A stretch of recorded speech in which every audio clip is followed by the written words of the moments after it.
The Lord be with you. and with your spirit. A proclamation from the Holy Gospel according to Matthew. Glory to you, O Lord. When Jesus entered Capernaum, a centurion approached him and appealed to him, saying, "Lord, my servant is lying at home paralyzed, suffering dreadfully." He said to him, "I will come and cure him." The centurion said in reply, "Lord, I am not worthy to have you enter under my roof. Only say the word, and my servant will be healed. For I too am a man subject to authority, with soldiers subject to me.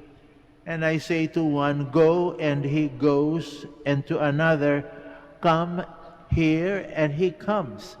And to my slave, 'Do this,' and he does it."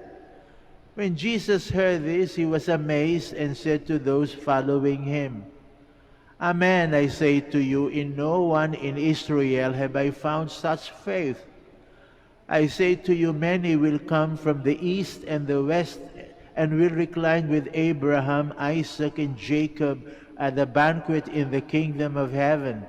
But the children of the kingdom will be driven out into the outer darkness, where there will be wailing and grinding of teeth." And Jesus said to the centurion, "You may go, as you have believed, let it be done for you." And at that very hour his servant was healed. Jesus entered the house of Peter and saw his mother-in-law lying in bed with a fever. He touched her hand, and the fever left her, and she rose and waited on him. When it was evening, they brought him many who were possessed by demons, and he drove out the spirits by a word and cured all the sick, to fulfill what had been said by Isaiah the prophet. He took away our infirmities and bore our diseases. The Gospel of the Lord. Praise to you, Lord Jesus Christ. Please be seated.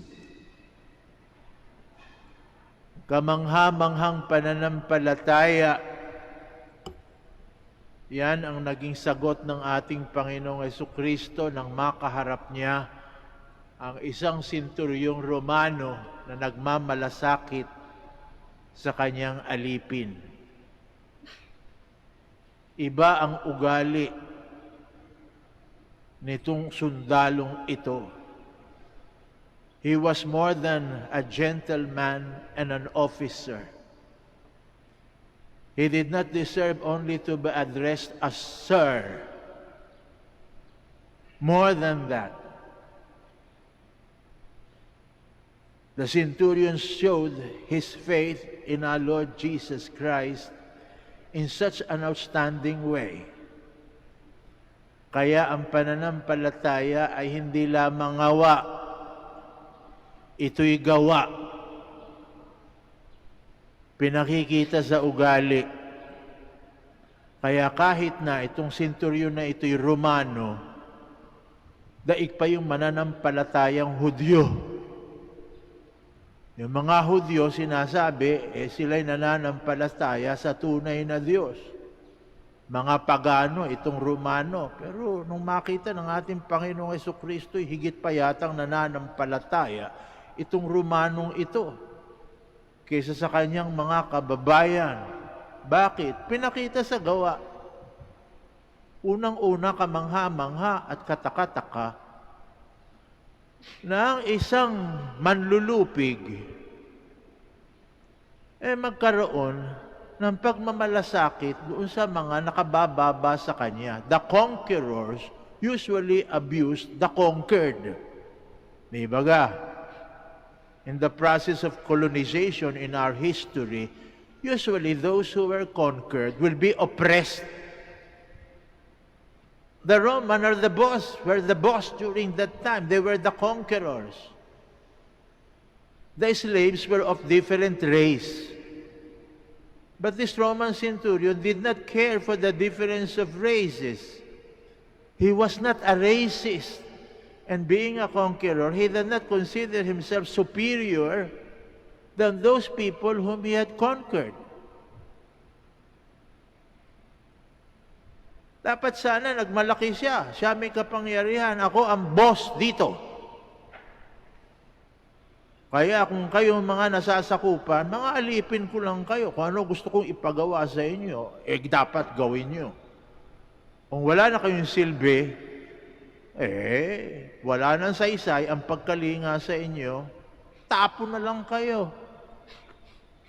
Ganon din ang trato sa mga alipin. Ang alipin, tinatrato hindi tao, ari-arian. Parang yung bangkong inyong inuupuan. Kapag hindi na magamit, tinatapo na lang yan. Yung mga alipin pinagbibili. Kung hindi mabili't mabenta, mamatay ka dyan. Wala akong pakialam. Pero ito, alipin ng Romano, centurion. Ibig sabihin yan, isang opisyal na sundalo na merong 100 sundalo na nasa ilalim niya.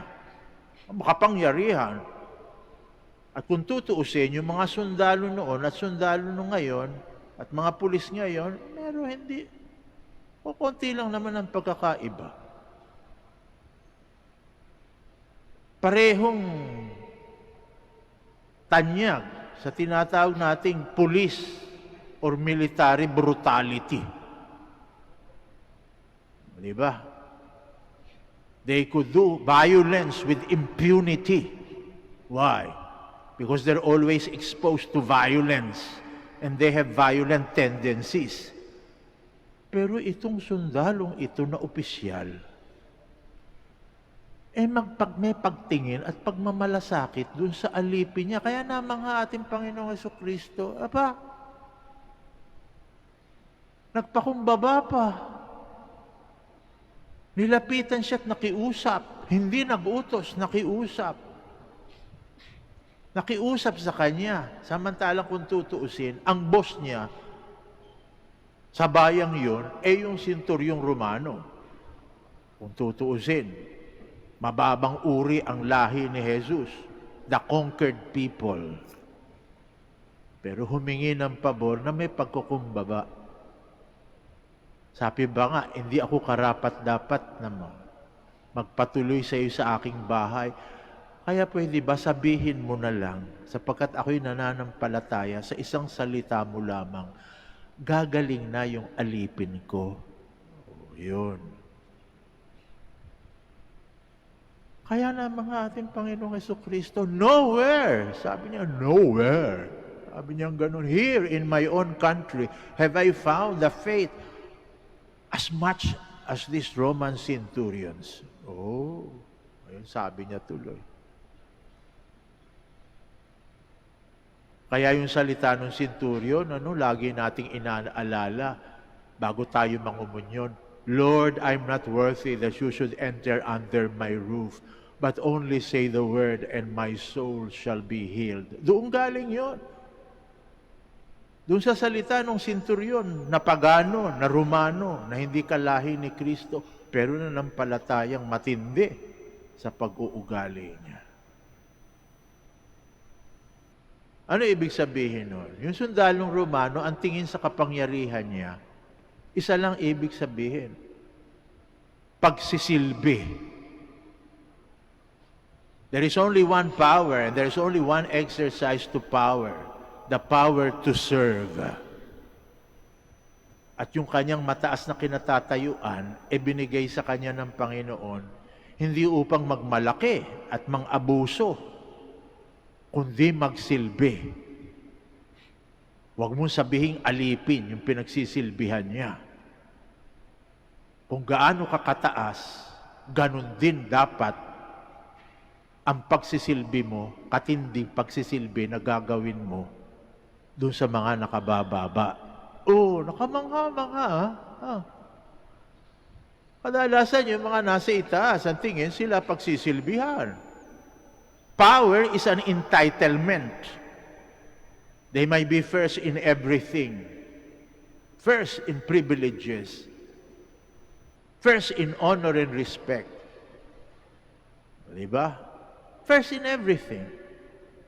First to be served.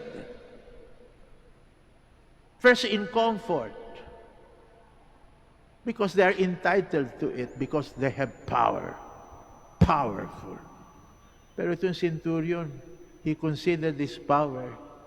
There is only one meaning, the power to serve. Yung ikalawang milagro, katakataka rin, ha? Si Pedro nagmalasakit dun sa biyanan niya. May sakit yung biyanan niya. Oh. Bihira yun, ha? Yung mapagmahal sa biyanan, ha? Kasakit yung biyanan, nagmalasakit si Pedro, pumunta kay Kristo, yung biyanan ko po may sakit. Diba? Kadalasan, sinasabi natin, yung mga biyanan, kung tingnan natin, buwisit sa buhay yan eh.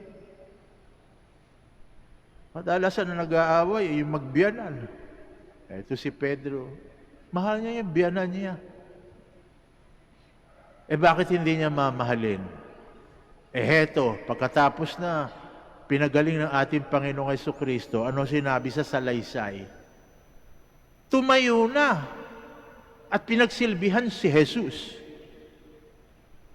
Ibig sabihin yung biyanan niya, mapaglingkod, mapagsilbi. Sino hindi magmamahal sa isang biyanang ganong? Thoughtful.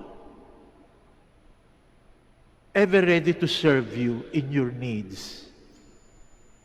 O kaya yung binigay na biyaya ng Diyos sa kanya, pinagaling siya. Sabi niya, pinagaling ako ng Diyos, ang dahilan nito ay para maipagpatuloy ko yung pagsisilbi ko. O ay nagsilbi. O yan pagkala. Aral na dapat nating malaman tayong mga nandito sa Manawag na maraming hinihingi. Hindi masama yung manghingi. Sapagkat ang Diyos masaya pag nagbibigay, hindi kuripot yan. Yung mga kuripot talagang masakit pag nagbibigay. Hindi makahugot dun sa kanilang bulsa. Parang kinukurot yung kanilang pitaka kapag magbibigay na. Nakangiwi yan. Hindi naman ganun ang Diyos, hindi naman kuripot. Mapagbigay, yung mga mapagbigay, masaya habang nagbibigay sapagkat hindi sila nauubusan. Ang Diyos hindi nauubusan. Kaya sige, humingi kayo ng humingi. Pero pag binigyan kayo, alamin ninyo kung bakit kayo binigyan. O gumalang ako sa sakit ko, ano ibig sabihin nun?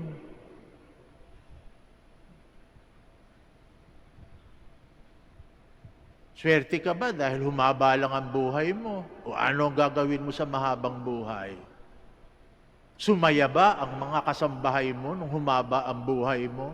May pinasasaya ka bang mga tao dahil humaba ang buhay mo?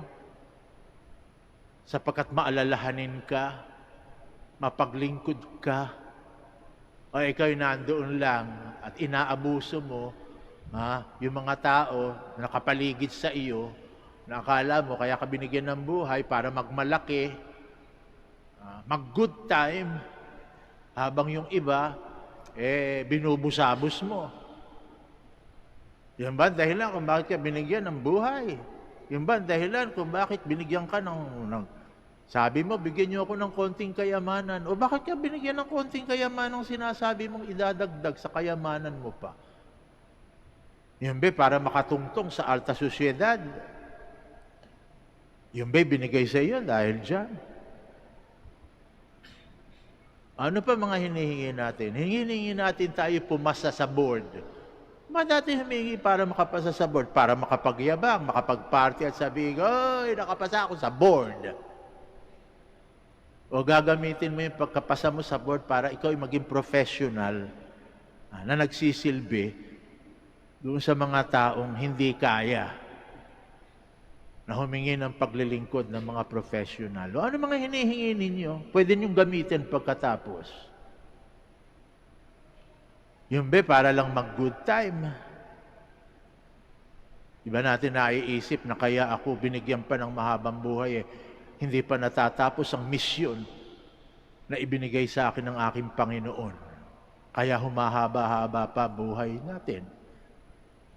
O baka tatanungin ko kayo, ayan, nagmilagro sa iyo ang Diyos sa pamamagitan ng mahal na Birhen, gumaling ka sa sakit mo. Ano ngayon? Meron ka ng kalusugan. Ano ngayon? siguro may misyon ka pa sa buhay na dapat mong tapusin. Pagkatapos, sasabihin niyo sa akin, anong misyon? Ay, Diyos ko't Panginoon, mabagay. Ano akala niyo, binibigay ng Panginoon yan sapagkat walang ipinagagawa sa inyo?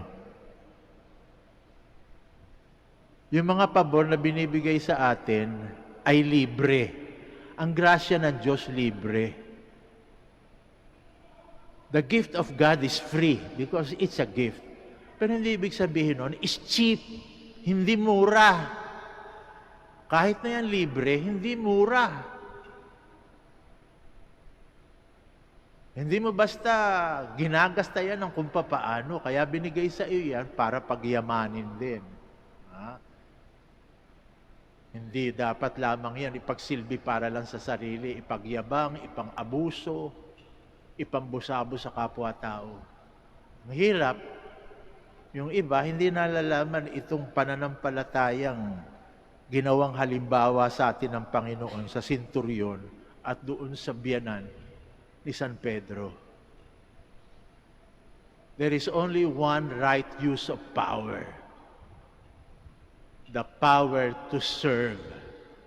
Sapagkat yun ang ginawa ng ating Panginoong Jesucristo sa kanyang kapangyarihan. Ano sinabi ng Panginoong Jesucristo? I came to this world not to be served, but to serve. Ang Panginoon nagpunta dito sa mundo para maglingkod at hindi paglingkuran. Ginamit niya ang kanyang kapangyarihan hindi upang magyabang, hindi upang mang-abuso, hindi upang alipinin yung mga tao. Nagpunta rito siya upang maglingkod, hindi upang paglingkuran. Pag mali ang paggamit ng kapangyarihan, that is suicidal. Ang unang nasisira ng kapangyarihan ay yung taong hindi sanay gumamit ng kapangyarihan. Basahin nyo sa kasaysayan yan. Yung mga taong nagkamal ng kapangyarihan. Pero yung kapangyarihan ay ginamit sa pang-aabuso lamang. Sila ang unang nasisira because power corrupts and absolute power corrupts absolutely. Kaya pag kayo naging makapangyarihan, ingat sa paggamit. Bakit? Sapagkat ang unang magiging biktima ng kapangyarihan kapag ka hindi ginamit na mabuti ay inyong sarili. Kaya marami yung mga hindi sanay gumamit ng kapangyarihan ang nasisira. Kaya tingnan nyo sa lipunan, maraming may kapangyarihang sira. Bakit? Hindi ginamit yung kapangyarihan sa paglilingkod. Naway maging aral sa atin ang aral na tinuro ng senturyong Romano at ang biyanan ni San Pedro.